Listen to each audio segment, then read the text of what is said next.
अस्सलाम वालेकुम। Welcome to conflict card. दोस्तों, दो टॉपिक्स पर बात करने जा रहे हैं। पहला बात करेंगे दोहा 3 कॉन्फ्रेंस को लेकर कि दोहा में अफगान तालिबान को लेकर और यूनाइटेड नेशंस के दरमियान मुज़ाकरात हैं और इसको कतर होस्ट कर रहा है। यहाँ पाकिस्तानी ऑफिशियल्स की भी तालिबान के साथ मुलाकात हुई है और ये मुलाकात बहुत अहम है। इसको लेकर तालिबान के जो एक प्रीमियम मिनिस्टर है उनका बहुत अहम बयान भी आया है। और उसके बाद हम बात करेंगे कि इंडियन ऑक्युपाइड कश्मीर का जो एरिया है भदरवा, इस एरिया में इंडियन आर्मी के 2 सोल्जर जख्मी हुए हैं एक बहुत ही ज्यादा मिस्टीरियस से एक्सीडेंट में। ये एक्सीडेंट है क्या और इसके पीछे क्या क्या वजूहात हो सकती हैं, उस पर बात करते हैं। दोस्तों, 30 जून से शुरू होती है कतर में दोहा 3 कॉन्फ्रेंस। ये दोहा का तीसरा राउंड है जहां यूनाइटेड नेशन और उसके मुकाबल होंगे तालिबान। यानी कि तालिबान इस वक्त यूनाइटेड नेशंस में अक़वाम मुत्तहिदा में मेंबर नहीं है और अफगानिस्तान के इस वक्त वो लेजिटिमेट रूलर भी नहीं समझे जाते क्योंकि दुनिया की जो गवर्नमेंट्स हैं उन्हें वो एज सच रिकग्नाइज नहीं कर रही।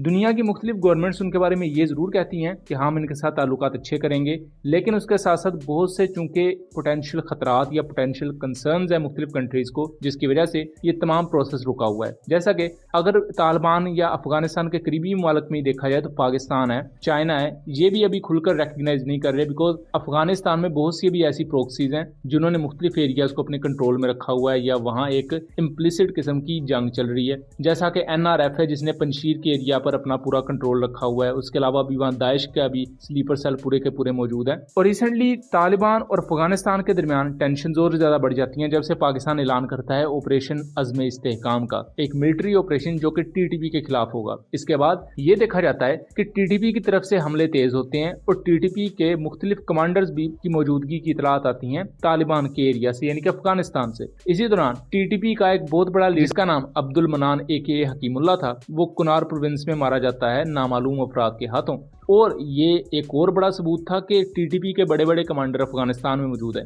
उस पूरे इंसिडेंट पर हमने वीडियो बनाई हुई है, लिंक डिस्क्रिप्शन में दिया होगा, उस वीडियो को जरूर देख लीजिएगा। इस तमाम चीजों के चलते जब अफगानिस्तान और पाकिस्तान के दरमियान टेंशन ज्यादा होती है तो पाकिस्तानी वजीर दिफा ख्वाजा आसिफ ये कहते हैं कि अगर पाकिस्तान को ये लगता है कि चीजें बहुत ज्यादा शिद्दत इख्तियार करती हैं और अफगान साइड से टेररिस्ट हमारी साइड पर आते हैं तो हम अफगानिस्तान के अंदर जाकर भी बमबारी कर सकते हैं इन TTP के दहशतगर्दों के खिलाफ। इसको लेकर चीजें हीट अप होना शुरू हो जाती हैं। अब ये दोहा 3 कॉन्फ्रेंस चल रही है। दोहा 3 में मुख्तलिफ मीटिंग्स हो रही हैं, वस्ती एशियाई कंट्रीज भी हैं, पाकिस्तान भी है और दूसरे बहुत से कंट्रीज भी हैं। कतर इसका मेजबान है। यहाँ पाकिस्तानी ऑफिशियल्स और तालिबान के ऑफिशियल्स के दरमियान एक मीटिंग हुई है जो पाकिस्तान की तरफ से आसिफ दुरानी जो कि स्पेशल रिप्रेजेंटेटिव है अफगानिस्तान के लिए वो थे। उसके अलावा तालिबान का जो पूरा का पूरा वफ्द था उसको तालिबान गवर्नमेंट के स्पोक्स पर्सन ज़बीउल्लाह मुजाहिद वो लीड कर रहे थे। तो ये मीटिंग हुई है। इसके बारे में जो तालिबान लीडर हैं ज़बीउल्लाह मुजाहिद, उन्होंने ये कहा है कि ये मीटिंग बहुत अच्छी रही है। इसके बारे में ऑफिशियली उन्होंने वर्ड यूज किया है, we had a good meeting with the special representative of Pakistan mister Asif Durrani and the ambassador and council of the country in Qatar. इसमें उन्होंने बहुत पॉजिटिव रिमार्क्स दिए हैं जिसको लेकर जो इंटरनेशनल माहिरीन है वो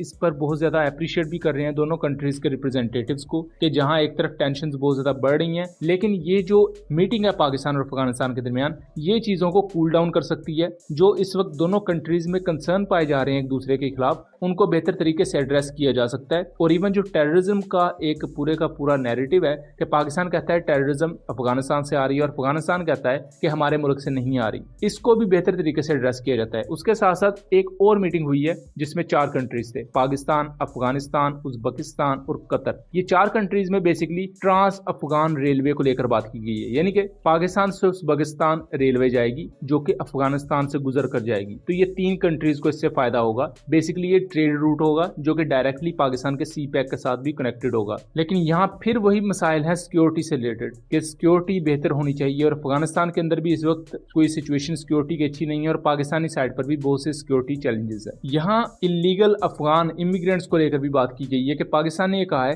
कि अगस्त 2021 में जब से तालिबान की गवर्नमेंट आई है अफगानिस्तान में तब से लेकर अब तक 7 लाख के करीब अफगान शहरी पाकिस्तान आए। उनमें से ज्यादातर इलीगल तरीके से पाकिस्तान आए। चूंकि इलीगल तरीके से पाकिस्तान आए तो पाकिस्तान में कोई कारोबार नहीं कर सकते इस वजह से चोरी चकारी या इस तरह के मुख्तलिफ जो क्रिमिनल एक्टिविटीज हैं उसमें वो मशगूल पाए जाते हैं। इसके बाद दोस्तों हम अपने दूसरे टॉपिक की तरफ आ जाएं तो इंडियन ऑक्युपाइड कश्मीर का एक एरिया है भादरवाला। इस एरिया में इंडियन आर्मी की 4 राष्ट्रीय राइफल का एक कैंप था। वहां एक हैंड ग्रेनेड फटता है और इस हैंड ग्रेनेड एक्सप्लोजन में 2 इंडियन सोल्जर्स जख्मी हो जाते हैं। इन 2 इंडियन सोल्जर्स के नाम हैं अनिल कुमार और सतवीर सिंह। और इन 2 सोल्जर्स का जख्मी होना और उसके पीछे जो वाकया बताया जा रहा है ये अपने आप में काफी ज्यादा मिस्टीरियस बन जाता है, क्योंकि रिसेंटली जो कश्मीरी फाइटर्स हैं उन्होंने बहुत से अटैक किए इंडियन आर्मी पर। इस दौरान कई दफा ये भी देखा गया कि इंडिया अपनी कैजुअलिटीज को यानी अपनी साइड पर जो अमवात होती हैं उनको रिकग्नाइज या मानने से इनकार कर देता है। अब इस दौरान अब ये ग्रेनेड के एक्सप्लोड होने का ये पूरा वाकया है। इंडिया ऑफिशियली ये कहता है कि ये ट्रेनिंग के दौरान कोई मिसहैप हुआ है, लेकिन अगर उस साइड पर भी देखा जाए तो फिर 2 तरह के मिसहैप हो सकते हैं। या ये हो सकता है कि ये ह्यूमन एरर हो कि उनकी ट्रेनिंग शायद उतनी बेहतर ना हो जिस वजह से ग्रेनेड को लेकर ये वाकया हुआ। दूसरा यहाँ देखा जाए तो इंडिया अपने मुल्क में तैयार करदा और कुछ अपने मुल्क की प्राइवेट कंपनी से ये हुए हैंड ग्रेनेड्स को यूज करता है और उसके अलावा कुछ सोवियत साख्ता ग्रेनेड्स भी हैं। तो अगर यहाँ ग्रेनेड की क्वालिटी पुअर है तो वो अगेन एक सवालिया निशान खड़ा कर देता है कि किस किस्म का वेपन यूज किया जा रहा है इंडियन आर्मी की तरफ से। उसके अलावा यहाँ बात की जाए तो कुछ सोर्सेज इसे कश्मीरी फाइटर्स का हमला भी कह रहे हैं कि इसे बाद में जस्ट कवर अप किया जा रहा है एक ग्रेनेड एक्सप्लोजन से रिलेटेड एक्सीडेंट कहकर, लेकिन असल में ये कश्मीरी फाइटर्स का हमला है। सो ये बेसिकली कुछ चीजें हैं जो इस वक्त सोशल मीडिया पर डिस्कस की जा रही हैं, लेकिन इस मामले पर इंडियन गवर्नमेंट की तरफ से ऑफिशियली चुप ही रखी गई है। जो बुनियादी तौर पर मीडिया हैंडल्स हैं उन्होंने इस पूरे वाकये को रिपोर्ट किया है और अल्टीमेटली वहाँ जो कश्मीर के ऑफिशियल्स हैं वो भी इस वाकये को मान चुके हैं कि ऐसा हुआ है, लेकिन उन्होंने इस बारे में मजीद कोई डिटेल प्रोवाइड नहीं की। लेकिन जो भी है अपने आप में ही बहुत ही ज्यादा सवालात लिए हुए ये वाकया अभी भी इंडियन गवर्नमेंट की सफाई का मुंतजर है। सो ये था एक एनालिसिस। उम्मीद करता हूँ चीजें क्लियर रही होंगी। वीडियो पसंद आई हो तो चैनल को सब्सक्राइब कीजिएगा एंड वीडियो को ज्यादा से ज्यादा शेयर कीजिएगा। मिलेंगे अगली वीडियो में, तब तक के लिए अल्लाह हाफिज।